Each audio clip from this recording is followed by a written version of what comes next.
Menteri Rambak Kejala Assam Himanta Biswa Sarma kesngi palai ulakan thok teng ya unong lam ke parti kongres Rahul Gandhi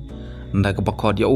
usnam nongway ne foreign element bat bu jengkeli halor ke jengdon kam ya ke jeng tuklar ki por banabar kesan partai keri India.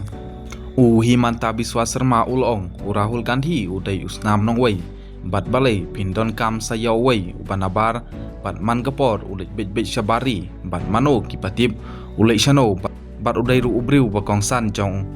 George Soros habati bnia ya kinongelam ka kongres sa Assam Sarma ulong haba pidon ya Rahul Gandhi bat pidon ru ya presiden jong ka Assam Pradesh Congress Committee balai ngindon kam sa yaway usnam nongway kini kila dai lupa kinongway bahakli kani kejingkan thok kalawan cisngi hadin ba Rahul Gandhi bat presiden ke kongres Mallikarjun Kharge kila ajeng kren sya kinong terai ke parti kai kons kabasdang ya kejingilap election jong ke parti sya elections assembly ke balong house name arhajar arpen riung.